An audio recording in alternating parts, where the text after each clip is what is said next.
যে মসজিদে হারামে 1 রাকাত নামাজ পড়লে 1,00,000 রাকাতের সওয়াব পাওয়া যায়। এটা হাদিস। মসজিদে হারামের মধ্যে, মসজিদে হারাম কোথায়? মক্কা শরীফে। 1 রাকাত নামাজ পড়লে 1,00,000 রাকাতের সওয়াব। একবার আল্লাহ বললে 1,00,000 বার আল্লাহ বলার সমান। 1 খতম কোরআন শরীফ পড়লে 1,00,000 বার খতম করার সমান। সাহাবায়ে কেরাম জানতেন না? অবশ্যই জানতেন। এই ইবাদতের জন্য তাদের লোভ ছিল না?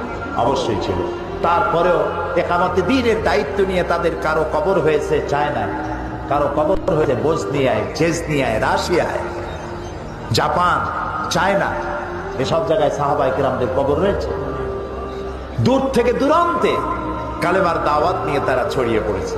এই জন্য পরিভ্রমণকারী অর্থাৎ দ্বীনের দাওয়াত নিয়ে ছড়িয়ে পড়ো সর্বত্র। দাওয়াত দেওয়া তোমার জন্য ওয়াজিব, ফরজ।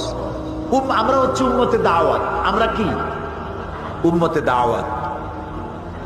কিয়ামতের দিন কোন মানুষ যদি আল্লাহর দরবারে দাঁড়ায় বলেন, আয় আল্লাহ রাব্বুল আলামিন, আমি দ্বীনের দাওয়াত পাই নাই, ইসলামের দাওয়াত পাই নাই, কোরআন হাদিসের দাওয়াত পাই নাই, তাহলে কিয়ামতের ময়দানে এই কথা যদি কোনো অমুসলিম বলে, মুসলমানের আল্লাহর দরবারে দায়ী হয়ে যাবে। তোমরা উম্মতে দাওয়াত। প্রিয় ভাই সব, আমরা নামাজ পড়ি, কিন্তু আমার প্রতিবেশী নামাজ পড়ে না। আমি কি তাকে কখনো নামাজের দাওয়াত দিয়েছি? আমার প্রতিবেশী সুদ ঘুষের মধ্যে লিপ্ত আছে, আমি সুদ ঘুষ খাই না, এর কাছেও যাই না, আমি কি তারে বাঁচাইতে চেষ্টা করেছি? যদি না করে থাকি তাহলে এই দাওয়াতের হক আমি আদায় করতে পারি নাই। লূত আলাইহিস সালামের কওম, এই কোরআন শরীফের মধ্যে আছে, আল্লাহ তাআলা বলছেন তার কওম যে বদফেল করেছিল, সেই বদফেলের কারণে আল্লাহ তাআলা গজব দিলেন, জিবরাইলকে পাঠালেন, জমিনটারে উল্টায় দাও। লূত আলাইহিস সালাম তার মেয়ে এবং তার উপরে যারা ঈমান এনেছে তাদেরকে আগে বাইর করো, তার স্ত্রীকে বাইর করো না, যেহেতু তার স্ত্রী কাফেরদেরকে সহযোগিতা করেছে। তার স্ত্রী সুদ্ধা, পুরা জমিনটাকে উল্টায় দাও, জবরকে জের বানায় দাও।